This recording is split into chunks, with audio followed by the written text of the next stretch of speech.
that Republicans have successfully rushed through the confirmation of now Justice Amy Coney Barrett, the question is, what are Democrats planning to do to fight back? Now, there's a growing number of progressives in Congress who are demanding that Democrats in the Senate fight, and Democrats overall, including Joe Biden, fight by packing the courts. However, the statements we're getting from Senate Democrats are not so promising. So Democratic senators are warning that Republicans, this makes me laugh, will regret confirming Amy Coney Barrett to the Supreme Court as the Democrats face pressure from the left to nix the filibuster and expand the court if they win back the majority. So let me give you some statements from Democratic senators, including Senator Chris Murphy, who said, "I know that there's a lot of speculation about what Democrats will do if Democrats are given control of the Senate. Will Democrats go to new extraordinary lengths to maximize their power given the extraordinary lengths Republicans have gone to maximize their power? This is not a conversation that is ripe enough yet." But what do Republicans expect? What kind of statement is that? No, I mean, what is that? What is that, Chris Murphy? What is that? That is such a pathetic statement. Let me give you more. This is from Senator Sheldon Whitehouse, who says, "With this vote, my Republican colleagues forfeit their right to call procedural fouls." Ooh. Jake, am I being unfair here? I don't understand what this is. No, you're supposed to hit them back and hit them back hard. Oh, you have been very naughty, Republican Party. You have been bad boys and girls. We're going to teach you a lesson. Maybe we're thinking about it. We're not so sure yet. Well, I mean, now what is that? Now that you've stolen 2 Supreme Court seats, well, I mean, that issue's still not ripe enough yet. So we'll ponder it, et cetera. We got Kamala Harris, of course, coming up, et cetera, as well. But guys, the Democrats aren't going to do anything about it. They are pathetic, and it's not my opinion, it's a fact. And what I mean by a fact is, I've been covering them for 25 years now. Every once in a while, they'll say, "Oh, you better not. Maybe we'll do something." I've never seen them do anything. Never, ever, ever, ever. The only time, to be fair, Harry Reid took away the filibuster on lower level judges, not the Supreme Court, right before the polling indicated the Democrats were going to lose the Senate and go in the minority and need that filibuster. So the one time they took action was at the absolute worst time, because they're the most incompetent, feckless leaders. And to this day, people still talk about how strong was Harry Reid.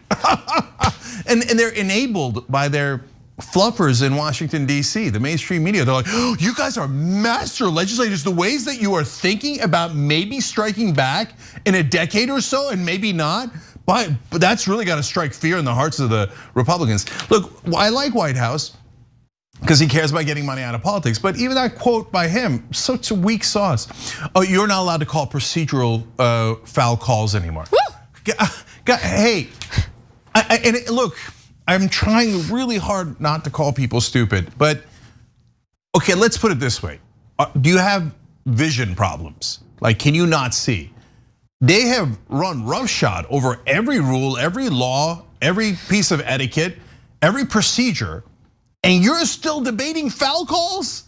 No, look, it's already too late. These threats, as light and silly as they are, they should have come before the confirmation.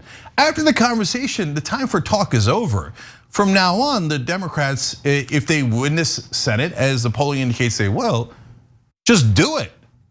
And if McConnell or the other Republicans cry, go, "Oh, are you crying?" and laugh in their face. But the Democrats don't do that, because they're like, "Oh, I did it. Should we call a foul? Should we call a foul? Isn't ripe enough yet."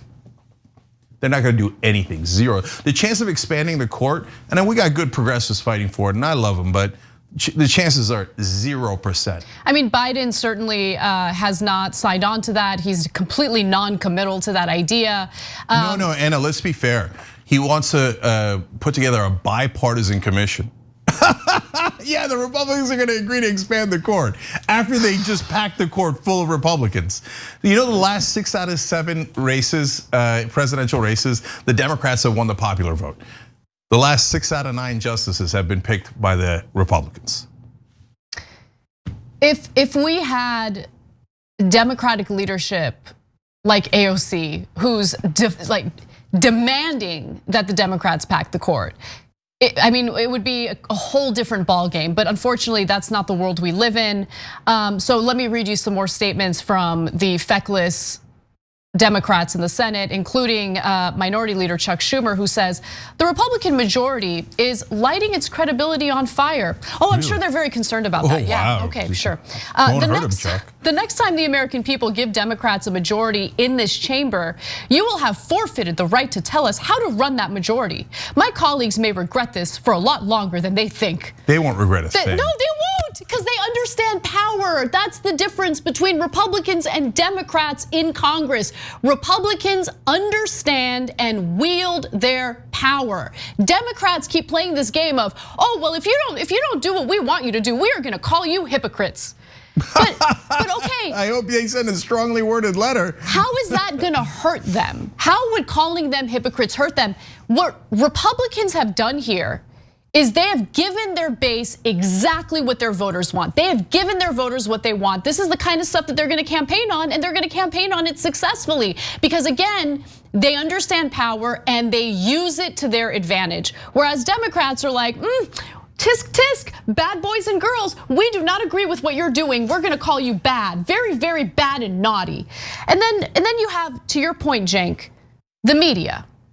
And The Hill framed what I'm about to read to you as tough talk from Democrats. You tell me if you think this is tough talk. You have Senator Angus King, who said this: I don't want to pack the court. Okay, he just said he doesn't want to. I know, it's amazing, it's amazing. Tough talk. Tough talk. I don't want to pack the court. I don't want to change the number. I don't want to have to do that. But if all of this rule breaking is taking place, what does the majority expect? Okay, but that's not tough talk at all, not even a little bit. And let me remind you all that Donald Trump has, he has steamrolled when it comes to federal judges. It's not just about the Supreme Court. As The Hill accurately states, in addition to 3 Supreme Court justices, Trump is second only to former President Carter for the number of overall judges he has gotten confirmed. And guess what? He did that with the help of Senator Chuck Schumer. He did that with the help of Senate Minority Leader Chuck Schumer. He made a deal with McConnell. All these judges got confirmed. And regardless of who wins this upcoming election, which I grant you, it is important to get Trump out. But regardless, we are going to deal with the ramifications of his chosen federal judges for decades to come. Yeah, so 1/3 of all of the federal judges have been appointed by Donald Trump. 1/3. That's unbelievable. Now, how? Well, how did that happen? Because it's not, he didn't even serve 2 terms, he only served 1 term.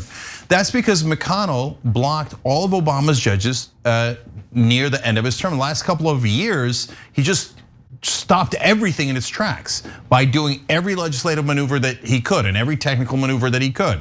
And Chuck Schumer let him, like the coward and feckless leader that he is. And then when Trump got in, what did Schumer do to block anything? Nothing. He just let him fill all of Obama's seats and all of Trump's seats. But boy, you guys better not do it again. Now they're the worst. And the media, no one in mainstream media has pointed out what a terrible leader Chuck Schumer is. Well, how he has gotten annihilated by Mitch McConnell. He let Trump fill 1/3 of the federal judiciary and 3 Supreme Court justices. If that's not an epic failure, what is? And instead, most of the media sit around and kiss Chuck Schumer's ass to get access to him. All right, last thing, go to Kamala Harris. She says, we will not forget this. Ooh, your boss, Joe Biden, said he's gonna do a bipartisan commission. Do you think Mitch McConnell and Lindsey Graham and Ted Cruz are going to agree to expand the court and let a Democratic president fill those seats? Unity, Cenk, we need unity. No, but if you believe that, you're an idiot, and they can't be that stupid. So they're lying to you on purpose. They have made a decision, they're not gonna do a goddamn thing. So when Kamala Harris comes and says, we will not forget this, no, she's lying to you. Now, no one else in the mainstream media will tell you that because it's the beloved corporate Democrats. We're not allowed to criticize them. Well, no deal. Look, last thing I'll tell you is a metaphor, and it'll be a controversial metaphor, but just so you can understand, it's easier to connect with. If somebody comes to you and says, I'm gonna punch you in the face, I would say to them, don't, otherwise I will punch you in the face and much harder than you punched me. I will break your jaw, okay? Now Democrats say, oh, you better not think about it because then at a later time I might think about striking out, bam, right? And they get punched in the face. What are you gonna sit there and bleed all day? Now the Democrats, after getting punched in the face, say, the moment is not ripe yet, but later we will try to remember this. Now what I would do, metaphorically, is I would stop talking once the punches have been thrown. I wouldn't say, hey, later I'm gonna punch you or I'm gonna punch you now. I would break their goddamn jaw and be done with it. There's no point in talking after you already got punched in the face. So now that's a metaphor, and I know everybody in the civility club will be like, oh, go do the Klan. That's why we don't like the Young Turks, they're outlaws. They say there's such drastic, dastardly metaphors, whereas we were sitting around getting our ass handed to us because we don't care about our voters. That's the part they never tell you. They don't give a damn about their voters. At least one thing I respect about the Republicans, they might not care about democracy and they may hate America and they might be religious zealots and all of those things. But at least they care about their voters enough to get them the Supreme Court and the federal judiciary. They care to fight, and I respect that. I don't respect any of these corporate Democrats, not one of them. Cowards to the man. Thanks for watching The Young Turks, really appreciate it. Another way to show support is through YouTube memberships. You'll get to interact with us more. There's live chat emojis, badges.